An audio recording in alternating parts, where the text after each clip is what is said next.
नमस्कार, वणक्कम, सत श्री अकाल। कैसे हैं प्रभु? आप लोगों के ताने मुझे दोबारा से मिलने शुरू हो गए हैं कि सीजन 9 की ऑक्शन हो चुकी है। प्रभु वीडियो कहाँ है? वीडियो यहाँ है प्रभु। वो क्या है ना कि हमारे कॉमनवेल्थ गेम्स में हमारे एथलीट्स भर भर के जो मेडल ला रहे हैं, थोड़ा सा ध्यान, इनफैक्ट काफी सारा ध्यान उधर चला गया था, परंतु वापसी हमारी हो गई है। टीम्स बढ़ चुकी हैं और ऐसा लगता है कि इस बार थैले में खिलाड़ियों को डाल के उसको घुमा के मुट्ठी भर भर के जो टीम्स ने अपनी अपनी संरचना तैयार की है, इतनी रीशफलिंग हो चुकी है। तो उस रीशफलिंग के बारे में मैं चर्चा जरूर करूंगा। हर एक टीम का विस्तार से स्वॉट एनालिसिस किया जाएगा। किस टीम की क्या स्ट्रेटजी रह सकती है इस सीजन में, इस बारे में बात की जाएगी। लेकिन ये वीडियो एक बड़ी तस्वीर को दर्शाने की कोशिश कर रहा है कि इस सीजन में जो बड़े धमाके हुए हैं उनके बारे में। अब जो धमाके हैं वो अनेक प्रकार के हो सकते हैं। किसी खिलाड़ी को बहुत ज्यादा पैसा मिल जाए, या कोई खिलाड़ी मेरे अनुसार थोड़े कम पैसे में जाए, या कोई खिलाड़ी कहीं जाए ही ना। इन सारे धमाकों को थोड़ा थोड़ा करके देखने की, समझने की कोशिश करेंगे कि क्यों और कैसे और किस सोच के साथ टीम्स ने ये धमाके किए। सबसे बड़ा धमाका जाहिर तौर पर बताने की जरूरत नहीं, पूरे इंटरनेट को हिला के रख दिया था। पवन सहरावत ने 2 करोड़ 26 लाख रुपए जब उनको तमिल तलाईवाज ने दिए। अब ऑक्शन से पहले आप लोगों ने भी पूछा था, मुझे भी लग रहा था, मैंने भी अपने वीडियो में कहा था कि पवन सहरावत जो हैं प्रदीप का रिकॉर्ड तोड़ने वाले हैं, और ये बात किसी से छुपी हुई नहीं थी कि प्रदीप का रिकॉर्ड टूटेगा 1 करोड़ 65 का। पर ईमानदारी से प्रभु मुझे लग रहा था कि 1 करोड़ 80 85 2 करोड़ मैक्सिमम, या ले दे के 2 3 2 4, क्योंकि टीम्स के पास 4 करोड़ 40 का पर्स है और आपको 18 खिलाड़ी कम से कम लेने हैं। उसमें से अगर 2 सवा 2 आप एक प्लेयर पे लगा देंगे तो बाकी टीम कैसे बनाएंगे। पर तमिल तलाईवाज, उनके कोच जे उदय कुमार साहब और उनके मैनेजर अभी, वो मतलब उनका बेटन नीचे ही नहीं आ रहा था। इधर से बेटन, उधर से बेटन, इधर से बेटन, उधर से बेटन, मतलब ऐसी हालत हो गई थी कि प्रभु थोड़ा सा अपना कैश भी देख लीजिए, बैलेंस कितना बाकी है। इतना ज्यादा अग्रेसिव बिड ये क्लियरली हमें बताता है कि हमारी कबड्डी कहां से कहां पहुंच गई है। सीजन 1 में सबसे महंगे खिलाड़ी थे उस टाइम के super duper star Rakesh Kumar, जिनको मिले थे 12,80,000, और उनके एक दोस्त ने उनको फोन पे बताया कि भाई 12,80,000 आपको मिले हैं। और राकेश ने कहा, जा भाई, क्यों मजाक कर रहे हैं मेरे साथ। यहां पवन टीवी पे लाइव देख रहे थे 2 करोड़ 26 लाख, सीजन 1 से लेके सीजन 9 तक, 2014 से लेके 2022 तक, 8 सालों में हम कितना बड़ा सफर तय कर चुके हैं। तो हैट्स ऑफ टू तमिल तलाईवाज, जिन्होंने दिल खोल के राशि खर्च की है हमारे सुपरस्टार पे। एंड मेनी कॉन्ग्रेचुलेशंस पवन सहरावत भाई कि आपको इतनी बड़ी धनराशि मिली है और आप पूरी तरह से हकदार हैं इस धनराशि के। और आशा करते हैं कि जो पिछले 3 सीजन में आपने करके दिखाया है, उससे बड़ा कारनामा इस बार करके दिखाएंगे। पवन के बाद जिस खिलाड़ी को सबसे ज्यादा पैसे मिले, विकास कंडोला। अब विकास कंडोला को बेंगलुरु बुल्स ने दिए हैं 1 करोड़ 70, ये आपको और मुझे पता है। पर इसके पीछे की सोच क्या थी, मैं हमेशा उस तरफ जाता हूं। विकास कंडोला का नंबर पवन से पहले आया था। अब बैग है, उसमें से नंबर निकलेगा, खिलाड़ी का नाम निकलेगा और फिर बोली शुरू होगी। रणधीर सिंह सहरावत साहब जाहिर तौर पे पवन को चाहते थे, क्योंकि जब पवन दूसरी टीम में गए तो वो टीवी पे इमोशनल भी हो गए थे। भाई, उनका अपना बेटा है, खुद तैयार किया है पवन को उन्होंने। लेकिन सहरावत साहब को यह भी पता था कि जब पवन की बारी आएगी, मेरे पास कितना पैसा बचा है, उनके पास कितना पैसा बचा है। उस समय उनको पवन ना मिलते तो उनकी टीम के स्ट्राइक रेडर कौन होते। विकास कंडोला एक एक्सपीरियंस रेडर बन चुके हैं, कंसिस्टेंटली अच्छा खेल रहे हैं, लेकिन लोगों को यह जरूर लगा कि विकास को इतना ज्यादा पैसा दे दिया, क्या विकास पवन वाला काम करके दिखा पाएंगे। अब जाहिर तौर पर यह विकास पे निर्भर करता है और विकास में पूरा टैलेंट है। शेरावत साहब की सोच उस टाइम बिल्कुल यही थी कि a bird in a hand is better than 2 in the Bush, यानी हाथ में एक सेब डाली पे लगे 2 सेब से तो बेहतर है। वो पता नहीं गिरे गिरे ना गिरे ना गिरे, यहां तो एक सेब मिल रहा है प्रभु, इसको ले लो। तो 1 करोड़ 70, और जाहिर तौर पे बाकी टीम्स भी बेटन उठा रही थी, उनको भी विकास कंडोला चाहिए। और रणधीर सिंह सहरावत साहब की सोच एकदम साफ है कि आपको मैच रेडर जितवाता है, क्योंकि वो बल्क में स्कोरिंग करता है। इसीलिए देखिए, हमेशा उन्होंने पवन पे दाव लगाया, इस बार विकास कंडोला को उन्होंने खरीदा है। तो विकास कंडोला, कॉन्ग्रेचुलेशंस। ज्यादा कॉन्ग्रेचुलेशंस जो देना बनता है वो उस खिलाड़ी को जिसने खुद भी कल्पना नहीं की थी कि इतनी बड़ी राशि उसको मिलेगी। गुमान सिंह, 1 करोड़ 22 लाख में यू मुंबा ने पूर्व पायरेट को अब अपने टीम में शामिल कर लिया है। क्यों? देखिए, यू मुंबा ने अभिषेक को रिलीज कर दिया था और गुमान से पहले अभिषेक का नंबर आ गया था। यू मुंबा ने एफबीएम कार्ड नहीं दिखाया और मुझे हैरानी हुई कि 60-70 लाख रुपए अभिषेक को मिल रहे हैं। यू मुंबा को एफबीएम कार्ड यूज करना चाहिए था, पर जाहिर तौर पर यू मुंबा की स्ट्रेटजी कुछ और है, प्लानिंग कुछ और है। अभिषेक शायद उसमें फिट नहीं हो रहे हैं, इसलिए यू मुंबा को एक स्ट्राइक रेडर चाहिए था जो अभिषेक की, वी अजीत कुमार की कमी पूरी कर सके। और गुमान सिंह ने पिछले सीजन में तकरीबन आधा सीजन उनको खेलने का मौका मिला। मोनू गोयत को उन्होंने रिप्लेस किया, बेहतरीन खेले, उनकी स्पीड, उनकी स्किल्स जबरदस्त हैं, कमाल के फिट खिलाड़ी हैं और अभी एक ही सीजन खेला है तो लंबा भविष्य है। ये सोचकर शायद यू मुंबा ने भर के पैसा उनकी ऑक्शन में डाल दिया है कि हमें भविष्य के अभिषेक, भविष्य के अजीत, भविष्य के अनूप कुमार मिल जाएंगे। तो बहुत बड़ी जिम्मेदारी गुमान सिंह के युवा कंधों पर है। मुझे ऐसा लगता है, और आप में से कई ऐसे लोगों को लगा होगा कि शायद ये बड़ी धनराशि है, पर कई बार ऐसा होता है कि जब जितनी बड़ी चुनौती आपको मिलती है उतना बड़ा आपका प्रदर्शन भी आता है। तो गुमान सिंह, पूरा मौका है, उस चुनौती को पार कीजिए, इस पैसे को जस्टिफाई कीजिए, यू मुंबा के एक स्टार रेडर बन के दिखाइए, जो कभी अनूप थे, जो ऋषांक थे, जो अभिषेक सिंह थे, अब आप बन सकते हैं। हमारी शुभकामनाएं हैं। अगला खिलाड़ी, यह मैंने लिस्ट रखी हुई है यार, सब कुछ याद नहीं रहता मुझे। 2 खिलाड़ियों के मैं नाम लूंगा। ऑक्शन शुरू हुई ओवरसीज प्लेयर से। पहले खिलाड़ी कौन से आए बोली में? मोइन नबी बख्श। उनको मिले 87 लाख। हाँ, 87 लाख। आप भी हैरान, मैं भी हैरान। मैं उस टाइम इनफैक्ट यूट्यूब पे लाइव कमेंट्री भी कर रहा था अपनी। नबी बख्श का पिछला सीजन बिलो एवरेज रहा था बंगाल के साथ, पुणे ने उनको खरीद लिया। उनके बाद अगला नाम निकला थैले में से फजल अत्रा चली, उनको 1 करोड़ 38 लाख में खरीद लिया। तो लगभग 2-2.25 करोड़ दो उन प्लेयर्स पे डाला है पुनेरी पल्टन ने जो पिछला सीजन बहुत अच्छा नहीं खेले। क्यों क्यों पुनेरी पल्टन ने इतना पैसा दिया? सोच एकदम क्रिस्टल क्लियर है। कोच उनके बीसी रमेश हैं। बीसी रमेश बंगाल के कोच थे जब नबी बख्श टॉप फॉर्म में थे, जब बंगाल ने सीजन 7 जीता था। यह है एक कारण। कोच अपने पसंदीदा खिलाड़ियों के साथ ज्यादा कंफर्टेबल होते हैं। खिलाड़ी का एक सीजन अगर अच्छा नहीं भी रहा तो भी कोच को पता है कि उससे अच्छा प्रदर्शन कैसे निकलवाना है। एक बॉन्ड बन चुका है और ये बॉन्ड आपको आगे भी आपको सुनाई देगा आने वाले खिलाड़ियों के मेरी लिस्ट में। दूसरा कारण, फजल अत्रा चली आपको एक कैप्टेंसी का विकल्प देते हैं, और सिर्फ विकल्प ही नहीं देते, वो कमाल के कैप्टन हैं। भाषा का जो अवरोध है, जो बैरियर है, उसको फजल अपने सामने चुनौती नहीं बनने देते हैं। 2 आसान शब्दों में बता देते हैं, brother go right hand, right cover, hand touch, no problem. He is a great leader. पिछला सीजन अच्छा नहीं रहा था, पर इस बार जो तुरुप का इक्का है वो है कि इस साल एशियन गेम्स जो होने थे वो नहीं हो रहे हैं प्रभु। और कहीं ना कहीं खिलाड़ियों के मन में पीछे सबकॉन्शियसली चलता होगा कि यार मेरी इतनी उम्र हो गई है, अब एशियन गेम्स हो सकता है मेरा लास्ट हो, तो इंजरी ना हो जाए। जानबूझ के नहीं, लेकिन कई चीजें ऐसी हैं जो हमारे दिमाग के पीछे छिपी होती हैं, जो हमसे बेस्ट परफॉर्म नहीं करवाती हैं। इस बार वो नहीं है। मुझे ऐसी पूरी आशा है फजल और मोइन नबी बख्श खुल के खेलने वाले हैं। तीसरा कारण इन दोनों के पीछे बड़ा पैसा देने का पुनेरी पल्टन का, मेरी सोच के अनुसार यह है कि अगर आप उनकी रिटेंशन लिस्ट देखें जो मैंने पिछले वीडियो में बताई थी, असलम इनामदार, मोहित गोयत, पंकज मोहिते, संकेत सावंत, अभिनेश नादराजन, सोमवीर, अतिरिक्त अतिरिक्त अतिरिक्त, इस सारी टीम में एक लेफ्ट कॉर्नर की कमी थी, इस सारी टीम में एक एक्सपीरियंस्ड रेडर की कमी थी, और ये सारी की सारी टीम यंग प्रतिभाशाली खिलाड़ियों से भरी पड़ी है। तो मोइन नबी बख्श उनके स्ट्राइक रेडर, या उनके एक मैं क्या कह सकता हूं कि स्थायित्व लाने वाले रेडर, जो टीम में थोड़ी सी डेप्थ लेके आएंगे। Fazal left corner and a great leader. तो टीम में जो एक्सपीरियंस कम था, इन दोनों ईरानी भाइयों ने आके उसको पूरा कर दिया है, and Puneri Paltan looks a very good team.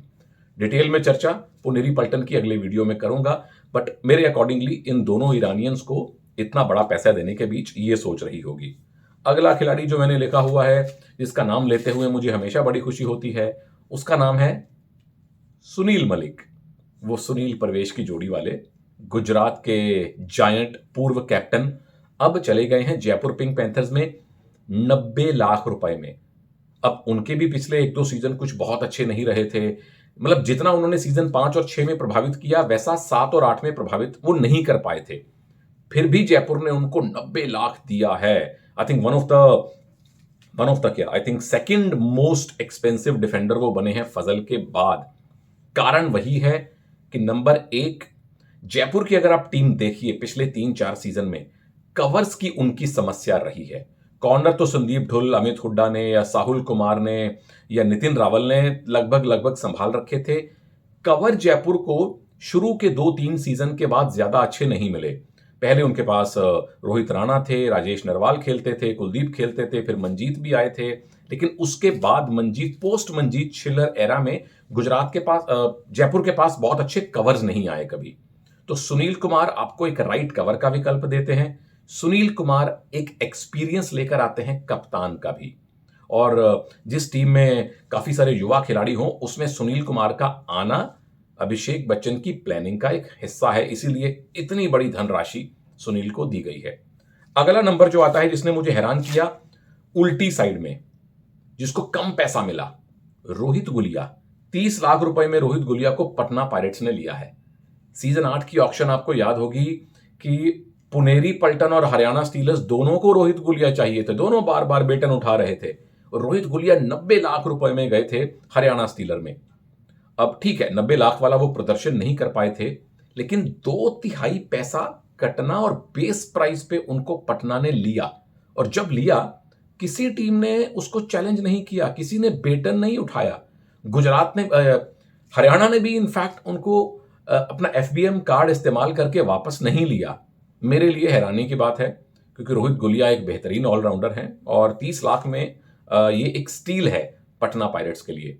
और अभी कुछ महीने पहले रोहित की शादी भी हुई है इंडियन टीम की प्लेयर रितु नेगी से, तो आप दोनों को बहुत बहुत मुबारक। अगली मुबारक जिस खिलाड़ी को मैं देना चाहूंगा वो है नितिन रावल। जयपुर में खेलते थे, कभी भी टीम की फर्स्ट 7 का हिस्सा नियमित तौर पे नहीं रहे। लेफ्ट कॉर्नर कभी कभी खेलते थे, कभी लेफ्ट इन खेलते थे, कभी एक थर्ड रेडर के तौर पे खेलते थे। इस बार हरियाणा ने उनको 37.5 लाख रुपए में लिया है। नितिन रावल जो कभी भी लगातार नहीं खेले, उनको 37.5 लाख रुपए मिलने का एक ही अर्थ हो सकता है, वो ये कि हरियाणा के नए कोच मनप्रीत सिंह का उन पे विश्वास है। और मनप्रीत सिंह या तो बिल्कुल युवा अननोन अनजाने खिलाड़ियों को लेके आते हैं और उनको स्टार बना देते हैं, या अगर उन्होंने किसी एक प्रसिद्ध खिलाड़ी को लिया है तो वो उनकी प्लानिंग का हिस्सा हो सकता है। संभवतः वो हरियाणा के रेगुलर लेफ्ट कॉर्नर के तौर पे स्टार्ट करें। हरियाणा की विस्तार चर्चा उनके वीडियो में जल्द आपके लिए मैं पेश करने वाला हूं। एक और खिलाड़ी इसके बाद जिसका नाम लेते हुए मुझे हार्दिक खुशी हो रही है, शायद बहुत से लोग उनके स्टेट के बाहर जानते नहीं होंगे, उनका नाम है शंकर गदई। अभी कुछ हफ्ते पहले नेशनल्स हुए थे हरियाणा के चरखी दादरी में। महाराष्ट्र की टीम फाइनल पहुंची थी, जीत नहीं पाई, लेकिन जिस टीम में स्टार खिलाड़ी ना के बराबर हों उस टीम का फाइनल में पहुंचना बहुत बड़ी बात है। और उस टीम के कोच थे प्रशांत चवन। वो याद है हमारे राइट कॉर्नर जो जयपुर के लिए खेलते थे, बड़े अग्रेसिव, बड़े कमाल के खिलाड़ी, वो इस बार महाराष्ट्र के कोच थे और टीम के कैप्टन थे शंकर गदई। उनको गुजरात जायंट्स ने लिया है 30 लाख में। एक बेहतरीन ऑलराउंडर के तौर पे शंकर गदई का नाम महाराष्ट्र में चलता है। और ये स्पेशल मेंशन मैं इसलिए कर रहा हूं क्योंकि मैंने अभी 2 दिन पहले अखबार में उनकी एक पुरानी खबर पढ़ी थी कि शंकर गदई महाराष्ट्र में संभवतः अहमदनगर जिले से हैं। सुबह 4 बजे 5 बजे उठकर शंकर गदई, उनके पिता, उनकी माता जाके गन्ने के खेतों में मजदूरी करते हैं, गन्ना काटते हैं, फसलें काटते हैं और उसके बाद शंकर गदई अपनी कबड्डी की प्रैक्टिस के लिए जाते हैं। तो होनहार अगर खिलाड़ी हो, मेहनती खिलाड़ी अगर हो, तो संसाधनों की कमी कभी भी उनके रास्ते का रोड़ा नहीं बन सकती है। आज नहीं तो कल शंकर गदई जैसे टैलेंटेड प्लेयर को आगे आना था और मुझे बड़ी खुशी है कि प्रो कबड्डी ऐसे कितने ही खिलाड़ियों को मंच देती है, अवसर देती है पूरी दुनिया के सामने अपना टैलेंट दिखाने का। तो शंकर भाई, आपका बहुत बहुत स्वागत है प्रो कबड्डी में। और Gujarat giants, hats off, thank you. इसलिए नहीं कि आपने शंकर को पैसा दे दिया, इसलिए कि शंकर गदई जैसे बहुत ही प्रतिभाशाली खिलाड़ी की प्रतिभा अब पूरा भारत, पूरी दुनिया देखेगी। और हाँ, पैसा भी उनको आई एम श्योर आप शीघ्र दे देंगे। अगले खिलाड़ी जो इस सूची में मैंने लिखे हैं, उन्होंने फिर मुझे उल्टी साइड से हैरान किया है। अभिषेक सिंह यू मुंबा के लिए लगातार 2-3 सीजन से बेहतरीन खेल रहे हैं और मैंने कई बार टीवी पे भी कहा है कि अभिषेक सिंह ठाकुर मुझे बिल्कुल अजय ठाकुर की याद दिलवाते हैं। वैसा ही लंबा कद है, वैसी ही स्पीड है, वैसा ही लंबा इनका हैंड टच है, बोनस भी करते हैं और बहुत ठंडे दिमाग के खिलाड़ी हैं। पर कितने में गए? 60 लाख रुपए में तेलुगु टाइटंस ने इनको लिया है। उनकी लॉटरी है और मुझे अभी तक समझ नहीं आया है कि यू मुंबा ने अपना एफबीएम कार्ड क्यों नहीं यूज किया। मुझे अभी तक यह समझ नहीं आया है कि किसी और टीम ने 60 से ऊपर बोली क्यों नहीं बढ़ाई। जब आप डिफेंडर्स के लिए 90 लाख रुपया, डिफेंडर्स के लिए 1 करोड़ 40-38 लाख रुपया दे रहे हैं, तो अभिषेक सिंह जैसे इतने इन फॉर्म और बेहतरीन रेडर के लिए सिर्फ 60 लाख। तो ये मैं उल्टी साइड से हैरान हूं। तो गुड फॉर तेलुगु टाइटंस। और अभिषेक सिंह, धमाका कर दीजिए, अगली ऑक्शन में आपको इसका डबल पैसा मिले, इस चीज को चुनौती मान के चलिए। अभिषेक सिंह के बाद नंबर आता है नीरज नरवाल का। वो नीरज नरवाल जो पिछली बार दबंग दिल्ली का हिस्सा थे, बड़े प्राउडली उन्होंने ट्रॉफी उठाई हुई थी, उनको 43 लाख में बुल्स ने लिया है। अब नीरज नरवाल कभी भी लगातार फर्स्ट 7 में नहीं खेले। जब नवीन चोटिल थे तब जरूर फर्स्ट 7 में थे। एक बेहद उपयोगी खिलाड़ी के तौर पे, बेहद उपयोगी रेडर के तौर पे उन्होंने अपना योगदान दिया, जो कभी कभी थोड़ा बहुत डिफेंस भी करते थे। पर 43 लाख बुल्स ने क्यों लगा दिए? बाकी टीम भी बेटन उठा रही थी। कारण यह हो सकता है क्योंकि जब तक नीरज नरवाल का नंबर आया था ऑक्शन में, बुल्स के पास स्थापित रेडर्स में सिर्फ एक विकास कंडोला थे। अच्छी कीमत पर अच्छा उन्होंने रेडर लिया है। साथ में उनके पास भरत हुड्डा हैं, जो सीजन 8 में पहली बार आए थे। वो लंबे रेडर, अच्छा खेले थे। लेकिन सेरावत साहब के मन में शायद कहीं यह चल रहा होगा कि यार, रेडिंग डिपार्टमेंट में अनुभवी खिलाड़ी सिर्फ एक है। और आप उनका सीजन 8 याद कीजिए, उनके पास पवन थे, उनके पास CR66 थे, उनके पास दीपक नरवाल थे, अबुल फजल थे और जीबी मोरे थे। जीबी मोरे इनफैक्ट इस बार भी उनके पास हैं, परंतु शायद कहीं ना कहीं आप एक बैकअप चाहते हैं। नीरज नरवाल चूंकि विनिंग टीम के मेंबर हैं, तो एक कॉन्फिडेंस लेकर आपकी टीम में आएंगे और पैसा बचा हुआ था बुल्स के पास, तो बहुत ज्यादा अनुभवी नीरज नरवाल नहीं है, लेकिन चूंकि ट्रॉफी जीत चुके हैं, चूंकि एक उपयोगी खिलाड़ी के तौर पे वो अपनी उपयोगिता साबित कर चुके हैं, तो शायद 43 लाख रुपया, जो नीरज ने भी उम्मीद नहीं की होगी, उनकी झोली में गया है। मुबारक। नीरज नरवाल के बाद जो नंबर आता है उल्टी साइड वाले खिलाड़ियों में, राहुल चौधरी। बेस प्राइस 10 लाख रुपए और आई थिंक सबसे आखिर में जाने वाले खिलाड़ियों में उनका नाम शुमार था। उनको लिया किसने है? जयपुर पिंक पैंथर्स ने लिया है। पिछला सारा सीजन राहुल पुनेरी पल्टन के बेंच पे बैठे रहे, हमें बताते रहे, आप सब लोगों को सोशल मीडिया से, कि कैसे वो खेलना चाहते हैं पर टीम की प्लानिंग में फिट नहीं हो पा रहे। उसके पहले के भी 2-1 सीजन उनके लिए एवरेज, अबव एवरेज रहे थे। पहले 4-5 सीजन वाले राहुल का फॉर्म नहीं हमें देखा था, पर इसके बावजूद 10 लाख से कहीं ज्यादा राशि राहुल मेरे हिसाब से डिजर्व करते थे। और दूसरी हैरानी मुझे इसलिए हुई कि जयपुर के बाद किसी टीम ने बेटन नहीं उठाया, क्योंकि बहुत सारी टीम्स उस समय तक भी थीं जिनको राहुल के रूप में एक बहुत अनुभवी प्लेयर मिल सकता था, एक बेहतरीन रेडर मिल सकता था।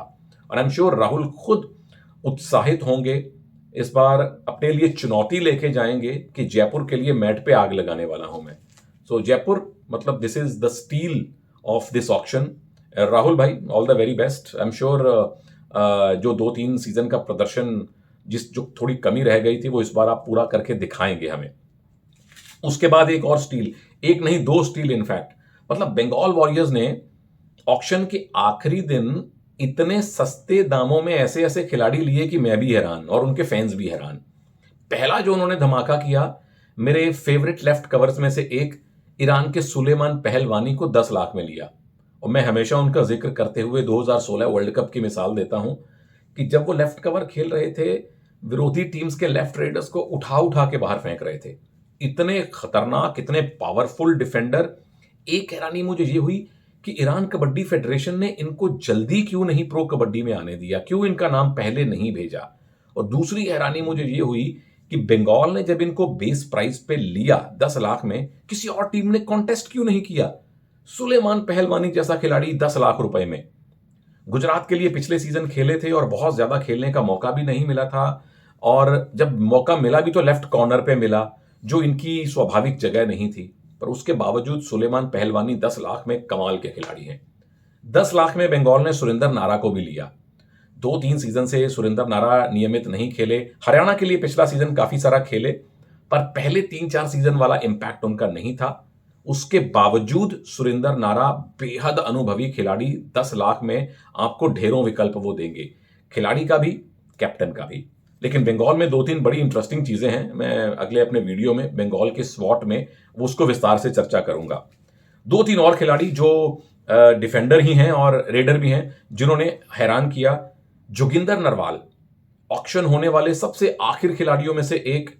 मनप्रीत ने उनको लिया हरियाणा में सिर्फ 20 लाख में। मुझे पहली हैरानी तब हुई जब दिल्ली ने उनको रिलीज कर दिया। दूसरी हैरानी तब हुई जब 20 लाख में जोगिंदर को किसी और टीम ने बेटन नहीं उठाया। क्यों प्रभु? राकेश नरवाल, जो पिछले सीजन में गुजरात जायंट्स के सबसे लीड रेडर्स में से एक थे, इस बार अपने पुराने कोच मनप्रीत की टीम में चले गए हैं हरियाणा में। तो वही बात जो मैंने अबूजार और रमेश साहब के संदर्भ में कही थी, कोच का अपने एक खास खिलाड़ी से एक कंफर्ट लेवल होता है। वही काम मनप्रीत ने किया है, राकेश नरवाल को ले आए हैं। हैरानी फिर वही बात, 20 लाख में और टीम्स क्यों राकेश नरवाल के पीछे नहीं गई? जवाब सिर्फ यही हो सकता है कि उस समय टीम्स के पास 20 लाख रुपए बचे ही नहीं होंगे, क्योंकि इन खिलाड़ियों की ऑक्शन हुई थी बहुत एंड में। जब मैं बचा हुआ पर्स देख रहा था, किसी के पास 10 लाख, किसी के पास 5 लाख, किसी के पास 15 लाख। तो ऐसे में मनप्रीत सिंह ने 2 लॉटरीज लगा ली। उन्होंने बड़ी चतुराई से बहुत महंगे महंगे खिलाड़ी नहीं खरीदे, मीडियम और थोड़ी कम पर्स वाले खिलाड़ी खरीदे, और राकेश नरवाल और जोगिंदर नरवाल जैसे 2 बेहतरीन खिलाड़ी वो ले आए। एक और खिलाड़ी, अब उसकी टीम भी बड़ी अद्भुत है। खिलाड़ी का नाम है अबूजार मेघानी। उनको लिया है यूपी योद्धा ने राइट कॉर्नर पे। अब राइट कॉर्नर पे नीतीश कुमार भी हैं, पर अबूजार मेघानी अगर फिर भी आपको 20 लाख में मिल जाते हैं तो आप एक बैकअप रखना चाहेंगे। भले ही अबूजार का पिछला सीजन बंगाल के साथ बहुत अच्छा नहीं रहा था, पर वो ये भी कह सकते हैं कि फजल अत्रा चली का और नबी बख्श का भी सीजन अच्छा नहीं रहा था। प्रभु, मुझे क्यों 20 लाख मिला है? कुछ चीजें ऐसी हैं जो हमारी समझ से बाहर होती हैं। जैसे कि ये चीज मेरी समझ से बाहर है कि संदीप नरवाल इस बार अनसोल्ड क्यों रहे। बेस प्राइस 30 लाख रुपए पे भी किसी ने उनकी बोली शुरू नहीं की। क्यों प्रभु, क्यों? एक बेहतरीन डिफेंडर, एक उपयोगी रेडर, और पिछले सीजन में उन्होंने रेड्स की थी, पॉइंट्स लिए थे दिल्ली के लिए, और एक ऊर्जा लेके आते हैं वो आपकी टीम में। मेरे लिए इसका उत्तर मिलना असंभव है। मुझे कुछ समझ में नहीं आया क्यों। जैसे कि पवन कादियान, जो लगातार पुनेरी पल्टन में खेले। ठीक है, पिछले सीजन असलम मोहित के कारण ज्यादा खेलने का मौका नहीं मिला, बट एक प्रतिभाशाली रेडर हैं, अनसोल्ड। रोहित कुमार, ठीक है, चोट लगी थी, बहुत ज्यादा रेड नहीं कर पाए थे, लेकिन एज अ कैप्टन उन्होंने मुझे बहुत इंप्रेस किया था तेलुगु टाइटंस के साथ। उनकी गेम रीडिंग बहुत अच्छी है। तो कुछ टीम्स ऐसी हो सकती थी और होनी चाहिए थी जो एक कैप्टनसी के विकल्प के तौर पे रोहित को लेते, उनके बेस प्राइस पे लेते। चलो फर्स्ट 7 में ना सही, लेकिन बेंच पे उनको रखिए, उनके अनुभव का फायदा उठाइए। रोहित वेंट अनसोल्ड, मैं बड़ा हैरान हूं। दीपक नरवाल पिछली बार बुल्स में थे, अगेन ज्यादा खेलने का मौका नहीं मिला, बट जब जब इनको मौका मिला, मुझे याद है पटना के लिए डेब्यू किया था इन्होंने सीजन 2 में, बड़ा इंप्रेस किया था। नवीन बज्जड़, जो कि हरियाणा में थे और अगेन पिछले सीजन में नहीं ज्यादा खेले, बट यंग हैं। अभी कुछ महीने पहले जो इंडियन टीम का कैंप लगा था, उस कैंप का भी हिस्सा थे। बेस प्राइस पे भी नवीन नहीं गए, जबकि बहुत सारी टीम्स को अपने सेकंड, थर्ड, फोर्थ रेडर की तलाश थी। तो हैरानी होती है। थोड़ी सी कम हैरानी मान सकते हैं रिशांक डेवाडेगा और सुकेश हेगड़े के केस में, जो सीजन 1 से लगातार खेल रहे हैं। पिछले 2-3 सीजन से बहुत अच्छी फॉर्म और फिटनेस उन्होंने नहीं दिखाई है, वो अनसोल्ड गए हैं। पर बड़े नाम हैं, और बड़े नाम जब भी अनसोल्ड जाते हैं, जैसे रण सिंह, मतलब रण सिंह क्यों अनसोल्ड गए हैं यार? पिछले सीजन में भी वो अनसोल्ड गए थे, फिर कोविड कंटिंजेंसी में बंगाल वॉरियर्स ने उनको लिया। और कोविड कंटिंजेंसी में ऐसा होता है कि अगर आपका कोई खिलाड़ी अनफिट होकर टूर्नामेंट से बाहर हो गया, लीग से बाहर हो गया, तो आप उस खिलाड़ी को ले सकते हैं। तो रण सिंह को इसी तरीके से बंगाल ने पिछले सीजन में चलते मिड सीजन में वो टीम में लेके आए, और रण सिंह ने कमाल का प्रदर्शन किया था जितने मैच उन्होंने खेले। तो मुझे बड़ी हैरानी होती है। क्योंकि भले ही रण सिंह उम्र के थोड़े से सीनियर पड़ाव में हैं, पर डिफेंडर्स के लिए उम्र उतनी ज्यादा मायने नहीं रखती है जितनी रेडर्स के लिए। तो ये सारे ऐसे खिलाड़ी हैं जो अनसोल्ड रहे, जो अच्छी कीमत पे गए, और कुछ ऐसे खिलाड़ी ऐसी कीमत पे गए जो उनको, जिससे कहीं ज्यादा मिलने की उनको और आपको और मुझे आशा थी। तो ये थे पीकेएल सीजन 9 की ऑक्शन के धमाके, कुछ प्लेजेंट सरप्राइज वाले धमाके, कुछ हैरान कर देने वाले धमाके। आपके अनुसार कौन सा सबसे बड़ा धमाका था जिसने आपको हैरान किया, जिसने आपको सरप्राइज किया, या अगर कोई नाम छूट गया हो इस मेरी लिस्ट में, तो प्लीज नीचे कमेंट सेक्शन में मैसेज कीजिए। और जाते जाते अगेन प्रॉमिस, थोड़ा संयम आप रखिए, थोड़ा संयम मैं रखूंगा। 12 की 12 टीम्स का स्वॉट एनालिसिस, और इस सीजन में उस टीम की स्ट्रेटेजी क्या रह सकती है, क्या सोच लेके कोच ने अपनी ये टीम बनाई है और किस ढर्रे के साथ ये टीम खेलेगी, विस्तार से हर एक टीम की हम चर्चा करेंगे। कुछ ही दिनों में वीडियोस आने स्टार्ट हो जाएंगे। तब तक के लिए थैंक यू वेरी मच। जय हिंद।